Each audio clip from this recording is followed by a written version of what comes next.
I'm Mark Gagan, and you're listening to the Voice of Insurance podcast, produced in association with Advantage Go, enabling enterprise-scale underwriting through a single pane of glass. The transformation of major Japanese insurers into genuinely global insurers has been one of the most remarkable long-term changes of the last couple of decades. Today's guest is an embodiment of that internationalisation. Ken Reilly is CEO of insurance for Sompo International in Asia Pacific, but boasts a 30-year international career that has seen him work in New York, London, Bermuda and Tokyo. Ken now splits his time between Singapore and Tokyo because in addition to his APAC role, he now runs Sompo's own Japanese commercial insurance division. This is a really interesting encounter because, swayed by the big numbers, we are often guilty of an over-intense focus on the North American and European insurance and reinsurance markets. In this episode, I get to talk to someone who knows that world intimately to show me the nuances of the Asia-Pacific market through the eyes of a global business that has been in some of those markets for 50 years. Ken is a great guest, and this is a very refreshing and enlightening interview. So, listen on for the do's and don'ts of Asia-Pacific expansion, and a lot more besides. Enjoy the podcast. Ken, welcome to the Voice of Insurance. Thanks, Mark. Great being here. Thanks for having me. For anybody out there listening who doesn't know you, could you just briefly introduce yourself and run us through your insurance career to date? Sure. Thanks, Mark. So I just crossed the 30-year line in the industry, which is a little bit of a shocker to me. I always considered myself one of the youngins, but clearly not anymore. I started my career in New York as part of a reinsurance underwriting outfit. It was an MGA backed by some U.S. capital. I had always pursued an international career, and at a uni in Philadelphia, I was able to join this MGA that had offices in Bermuda, that had offices in London. Which one was it? The company I joined was called the Unum, but they had an operation business called Duncanson Holt in the London market. Oh, well, absolutely. Yeah, I do remember them. I remember they used to write on behalf of Chubb in the London market. Yeah, and they had various other insurance companies and wrote some accident health business as well. But it was a great opportunity to kind of jump into the industry, and true to their word, they offered me roles starting in New York, but quickly moved me to Bermuda and then from there to London, which gave me that exposure that I was hoping to get. That's the kind of insurance and reinsurance grand tour, Ken. Yeah, for sure. So, having had that opportunity to work in those core markets at an early stage in my career really shaped what laid ahead as I moved on. From that organization, I joined a larger global multinational US-based organization, AIG, and moved back to New York, where I joined the financial lines team, learned how to underwrite and develop the financial lines portfolio across financial institutions, across not-for-profits, across public companies, et cetera. And again, my goals remained consistent to really pursue an international career. And again, true to their word, I was given the opportunity to go abroad again and started from London, moved to Hong Kong, and ended up in Tokyo over a span of 30 years, largely on the underwriting side, and the financial line side, growing their portfolios in various countries, introducing the product, introducing cyber, developing the markets, working with our distribution partners, and then transitioned into more of a commercial management role. And my last position with AIG was running their P&C business in Japan for 5-6 years before I made the transition to Sompo, which was 3.5 years ago now, and have never really looked back. It's been a great ride with Sompo, more fast-growing, dynamic organization. And my current role with Sompo is I am the CEO of the insurance business of our APAC business. But starting in April of this year, added responsibilities to take over the ownership of the commercial business of our domestic Sompo Japan business, in addition to my APAC responsibilities. So I shuttle between Singapore and Tokyo and all the countries in between, and continue to drive our profitable growth ambitions across the Sompo enterprises. Your role, that's a big role. Asia Pacific, a huge area, a huge economic zone, and also so different as well, so non-homogenous, so individual, so many different territories. So can you run us through what that really means from a Sompo perspective, the size and the scales of the operations that you're overseeing, obviously now adding in the Japanese commercial as well? Yeah, keeping the Japan business aside for a moment, The APAC business spans across 11 markets. Our regional headquarters are based in Singapore. We have 6 or 7 core markets where we have fully owned subsidiaries. We do have some other markets where we are partners with other local carriers in those specific markets. It's a focal point for the Sompo Group. We have a lot of growth ambitions in the region, more investing to the region. We want to ensure that we capture the growth opportunities, especially in emerging markets, but also in the more mature markets like Singapore, Hong Kong, Malaysia, et cetera. We have an enviable position in the sense that we have licenses in these countries. So we're not entering this market trying to figure out what paper to write on or how we deploy our capital. We have established insurance organizations in the majority of those markets. In some of the markets, we've been there for 50 plus years. So Sompo is not a foreign name in many of these markets. It's an established brand. It's got a name for itself that really resembles resilience, stability, and the nature of what Japanese organizations bring to those respective markets. But over the last couple of years, and our truly kind of globalization of the Sompo Group, we really pivoted and accelerated the growth of ensuring that we're not just serving our Japanese clients, but making sure that we're focused on growing the local indigenous business in those respective markets. And much like many of the other North Asia insurers that have presence globally, initially, a lot of those licenses were set up to cater to our Japanese clients that had operations abroad. But we've obviously continued to foster those relationships and grow those relationships, but pivoted to ensure that we're focusing on the commercial growth opportunities, some of the wholesale opportunities that we have out of Singapore, and in certain markets where we have consumer presence to grow our consumer business as well. So overall, across the core markets, our size is approximately $1 billion. And we continue to grow quite rapidly in these markets. When you count the non-majority owned businesses that we have in places like India, Vietnam, Philippines, that number is quite significantly larger. And in markets like India, there are over 2,000 people spread across many branches across the country. But our regional headquarters is based in Singapore, where we have our centers of excellence across our underwriting capabilities, our analytics capabilities, and our functional capabilities. In terms of numbers, what sort of GWP does that all represent? It sounds like lots of lines that add up to a big number at the bottom, one presumes. Overall, the consolidated entities, we are approximately $1 billion US. When you add up those non-consolidated entities, it is quite significantly larger than that. From an employee perspective, we have over 4,000 employees across the APAC region, and we continue to optimize kind of the portfolio focus.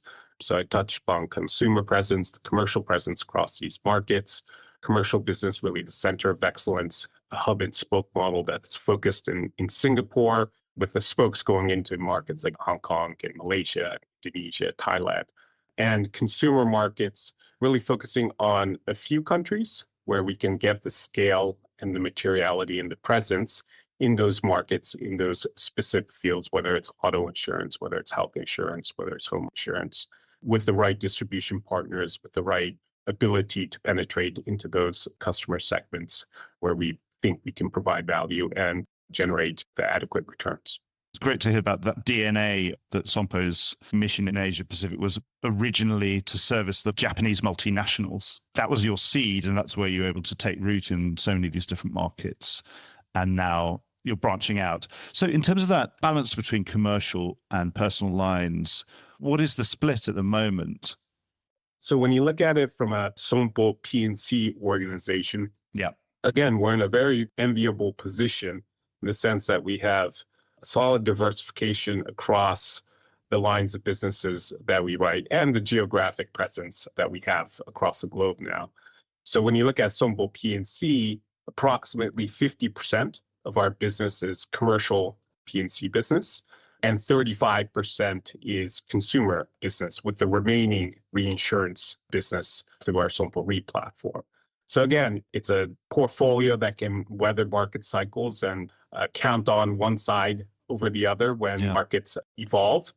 And similarly, in the APAC region, we have that split. I'm responsible for the insurance business. We are very, very conscious of our geographic segment and product mix across the APAC region and globally to ensure that we're not overweight in any certain area, that we have the benefits of diversification across our portfolios. Yeah. But we do take advantage of market cycles as well. If there is clearly a solid opportunity to grow a certain segment in the commercial portfolio in a certain country, we will ensure that we have the right people, the right resources to penetrate into those certain areas where there is dislocation and there is opportunity.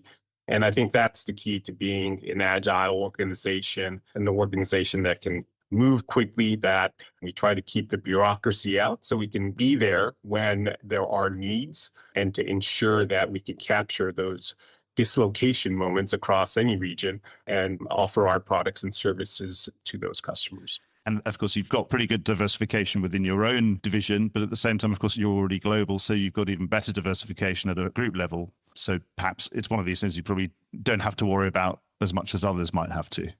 Yeah, and I think that's really kudos and credit to the Sompo Group, the Sompo P&C leadership, that have really established an organization, really first of its kind, with Japanese roots, that has now become truly global. And you flip back 10 years ago to where Sompo was back then to where Sompo is now, it's night and day. It was largely a domestic organization that had international presence, but wasn't a global organization.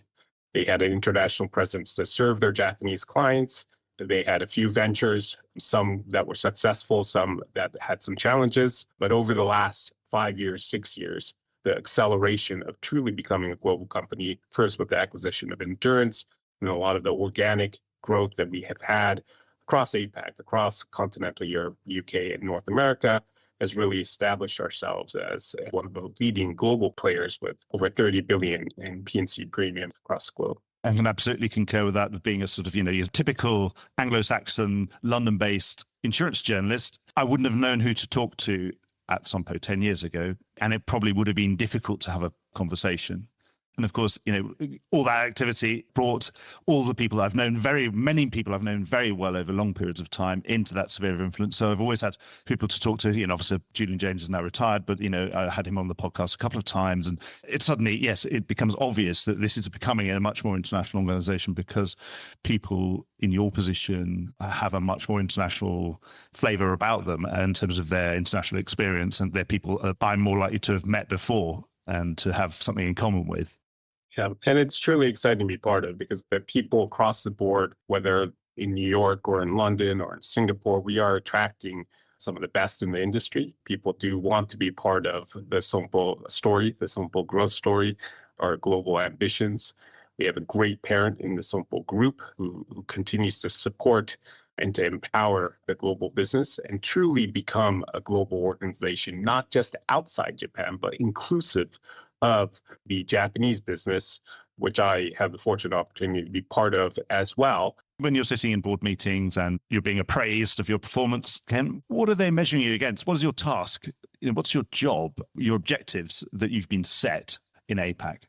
Obviously, we have our group ROE targets, the core financial targets that we all remain very disciplined and focused on, to ensure that we maintain the underwriting discipline, the underwriting organization that we strive to be. But we also always continuously talk about being resilient, being able to weather any of the storms ahead of us, whether that be climate-related issues, loss-related issues, economic type of issues. So we always are setting our portfolios, our strategies, to ensure that we are a resilient organization, that we are focused not just specifically on growth, but profitable growth, and to ensure that we are serving those customers and segments that we offer services and products to in a way that is meaningful, that we are addressing protection gap, addressing new emerging needs. So it's across the board. It's both qualitative and quantitative when we're looking at our KPIs and our KGIs to measure ourselves and hold us accountable for the markets that we serve in the respective regions and markets that we operate in. So it sounds like you've got to hit the returns and that resilience. Is there a growth target as well? But at the same time, the growth target is always going to be secondary to maintaining the core discipline. Certainly, yeah. I mean, it's underwriting discipline always remains core and center to what we do. Obviously, the Asia Pacific region is a growth region. There is still much to do in regards to addressing the protection gaps across some of the emerging economies, but even some of the more mature markets, there's still plenty of growth opportunities. But when you look at the scale, size, width, and depth of the North American market, the APAC market, when you look at a market by market perspective, it's still small comparatively to our colleagues in the North American market. So we realize that. And in order for us to be effective in the APAC region, we must remain aligned.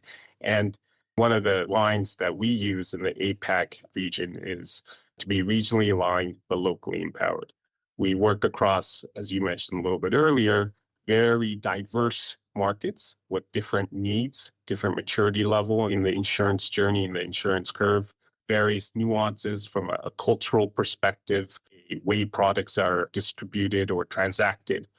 So we want to ensure that we're locally empowering our countries and markets that we operate in, but we need to have an aligned risk appetite framework. We need to know and be able to anticipate certain trends.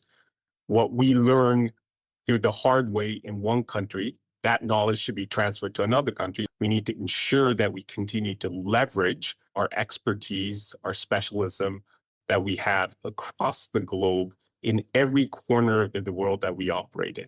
And I think that's what really transforms an organization to be a global organization as opposed to a federated, siloed organization, which doesn't truly have the capabilities to leverage the data, the skill sets, the opportunities, and the know-how that you generate by having a 30 billion plus P&C organization. And I think not just to look at it from an APAC lens, but to really look at it to ensure that we're connected with our colleagues in London, with our colleagues sitting in San Francisco, or New York, Tokyo, etc. Yep. And when you go to those markets, you mentioned about specialisms. Obviously, somewhere in the world, Sompo probably writes almost every insurance product that there is. I presume there's probably one product you don't write for some particular reason.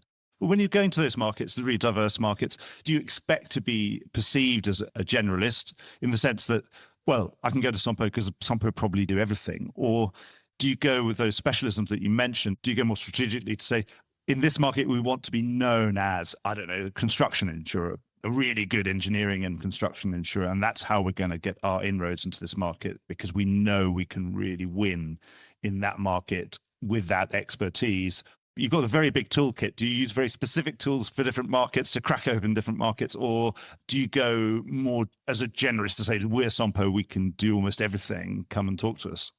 No, I think, we do have a very big toolkit. And you include our domestic Japanese business that have been in business for 130 plus years. They've seen it, done it, experienced it. So they do have a wealth of knowledge with various products. Obviously, our global business, our wholesale business, our specialty business, our reinsurance business, those are very much more specialist focused segments. When we go into a market, we don't want to be everything for everyone. We need to understand the nuances of the local market. We need to understand where the opportunities are, where we think we can deploy capital and get the adequate set of returns. So our approach, perhaps historically, with more of a generalist approach, has pivoted to a specialist approach over the last 5 to 10 years.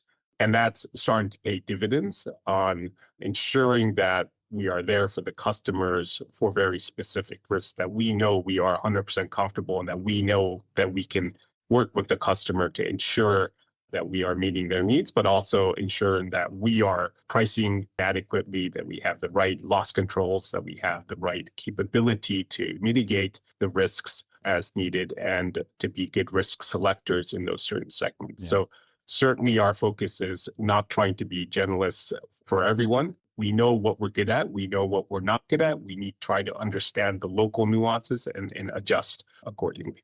And when you are comfortable, of course, you can bring very meaningful capacity that could be very meaningful in that marketplace to make you a very relevant market as well. I suppose something that be difficult to ignore at that point as well. Yeah, and we obviously have a very healthy balance sheet. We manage it very, very prudently. we do have to have, as part of our underwriting discipline around our line sizes and exposures. So we continuously look to optimize those portfolios and ensuring that we're not overweight in any sort of segment or geography to be able to manage through the cycles and the loss scenarios. In the market today, the markets you're operating in, where are you looking to grow? Where are the best opportunities? Yeah, I think APAC overall as a region has great opportunities in every specific market. Certainly from a commercial perspective, we continue to strengthen our presence in the Singapore market and in the Hong Kong market. Not only the wholesale business, but the local commercial business. Hong Kong is a country that continues to reinvent itself. It has its ups and downs, but we do believe that the opportunities that come into the Hong Kong market will continue to grow, and we are strengthening our capabilities in the Hong Kong market. Singapore, we've brought on over 50 underwriters, specialist underwriters, commercial underwriters over the last year and a half to capture not just the wholesale opportunities that come through the Singapore market, but to truly act as a commercial business. The hub and spoke, which I referred to a little bit earlier, the center of excellence, whether it's marine, whether it's casualty, whether it's financial lines, the excellence having congregated here in Singapore, but then ensuring that we have the local countries and local empowerment where we are training and raising specialists in those local countries to go after the local opportunities in those respective countries. So you've got your experts, your real experts, the seasoned experts are in Singapore. You've got local underwriters perhaps referring things occasionally to Singapore, but over time referring less and less as they get their own experience and they really, earn their spurs. And then that they can sort of fly off, and obviously you're always keeping tabs on them, but at the same time, you've sort of trained them out of Singapore. Is that sort of the right way of describing it?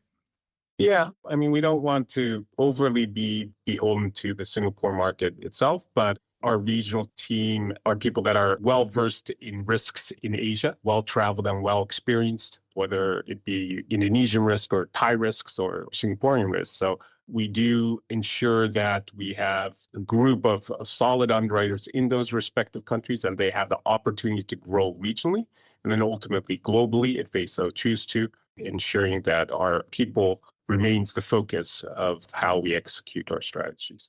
And obviously, as you already mentioned before, I suppose that part of the modus operandi of Sompo over the last decade has been inorganic growth. Obviously, in Asia, the great things, of course, just by being present in those economies that are all growing, the GDP is growing at a high rate, you get growth baked into what you're doing.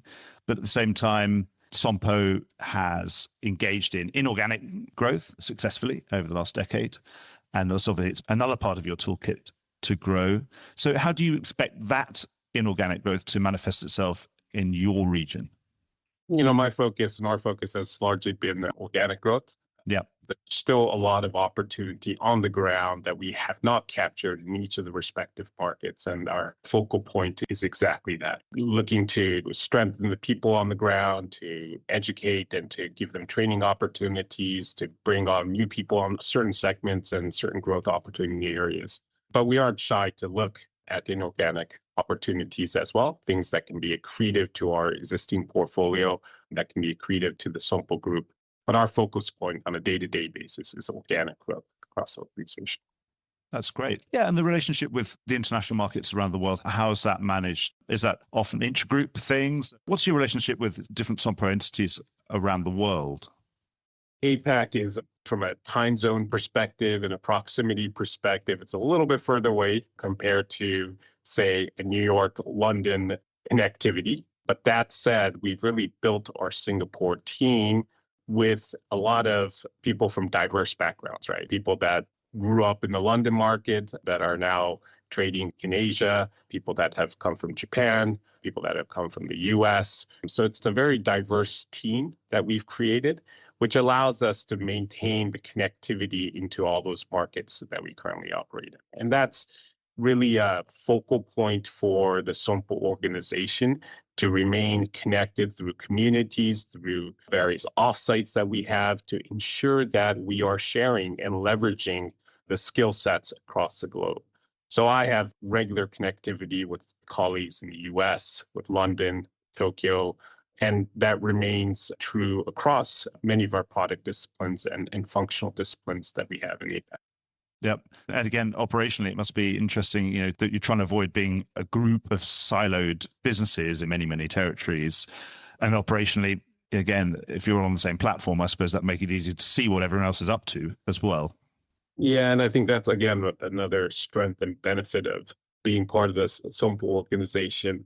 While we do have some legacy platforms, they are not to the point where it is extremely difficult to migrate off. So Yeah. relatively new company in many of the markets, which allows us to deploy and create a level of consistency that we are striving to get, especially in the commercial business where it's a little bit more interconnected globally, whether that be from a reinsurance perspective or rating perspective, et cetera. It allows us to analyze our data to make better informed decisions when we start integrating and driving the operational efficiency across similar platforms that we continue to deploy across the markets.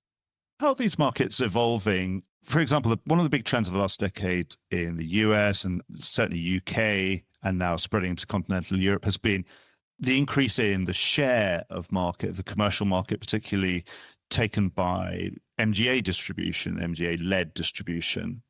Do you think that trend will continue into Asia? It's quite an interesting thing because there are lots of big platforms. Obviously, the big hybrid carriers have had explosive growth. They would say, well, it's going to come to everywhere at some point and eventually Asia Pacific. Of course, it's probably in Australia as well. And certainly in Australia would include that, certainly had a large growth in MGAs. What do you think about that from an Asian perspective? Yeah, I don't think the MGA growth story is going to stop. It will continue in certain markets. And I think in APAC, you already see it significantly in the Australian market. You're starting to see more of it in Hong Kong and MGA-like opportunities in some of the other markets. And you're even seeing a few MGAs that have been able to set up shop in Japan as well. We don't shy away from MGAs, but we are very, very selective. Great. But it's interesting that, yes, in terms of that macro trend, you think that that's certainly, it's not something that there's a Asian exceptionalism in that. There's no sort of exception to that. You think it's just as likely to increase its market share of Asia Pacific as it has done in North America, for example? It really depends across the market, right? So I think Hong Kong's been a little bit more receptive to MGAs, whereas some other markets have not been very receptive to the MGA structure. So again, when we're operating across 11 countries, it does vary. Given your experience, you've got a really unique career experience, having worked in pretty much all markets, all major markets in the insurance and reinsurance world. As we've often seen missteps of Western organizations setting up in Asia, often starting in Singapore, and then being there 3 or 4 years and it not working out and being subscale or not getting to where it needs to and pulling out. We've seen similar the other way around as well at different times.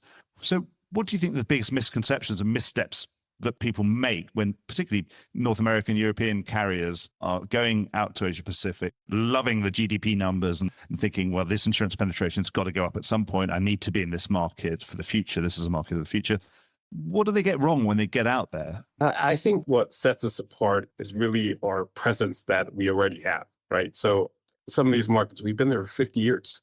They know who Sompo is. The regulators have come to us for advice on many things, on the consistency and the commitment that Sompo has shown over the decades. So our starting point is very, very different first, but really following on what I mentioned earlier, being regionally aligned but locally empowered. Each of these markets that we operate in come in different forms and come in different sizes in regards to how we transact business. And it's about having the respect to understand and to appreciate and try to really work within some of the cultural nuances that we have in those countries and trying to bring global best practices that may improve the resiliency or improve the ability to serve our clients, that improves the customer experience of the client, and bringing that to the market to progress the market in a way that is meaningful for that specific market or country. It's not a one-size-fits-all approach, and I think that's where sometimes companies may stumble that have more experience working in Western markets where there may be similar regulatory regimes. There may be the EEA franchise across continental Europe, the United States, the sheer magnitude, size, and geographic diversity of the US market. It is different in the sense that we have different regulators at different levels of engagement and maturity curve protection gap differences. So we need to be agile. We need to be diverse in thought, as well as maintaining that discipline from a risk appetite framework perspective in order to make material progress in the APAC region. So it says you've got to come prepared for every eventuality and treat every territory absolutely as a total individual, as almost a totally separate entity, rather than think of Asia Pacific as being a single entity. Yeah, absolutely. But within a certain framework that drives where we can get the efficiencies and the commonality, but not try to drive it down top down, right? I think there's quite different nuance and differences of how you have to sensitively approach and respect each of the countries themselves. Are there any lessons that Western markets could learn from Asia Pacific markets? Anything you've picked up in your time over there? There's a lot of great things that come out of Asia Pacific, out of North Asia. The focal point on addressing protection gap issues, addressing some emerging trends that perhaps some other more mature markets have seen or have experienced in a bad way. There is no hesitation to learn from other markets to make sure that the local markets don't make the same mistakes. So I think there's a lot of openness to learn before you learn the hard way. So I think that's the strength of Asia Pacific and the markets that we operate in.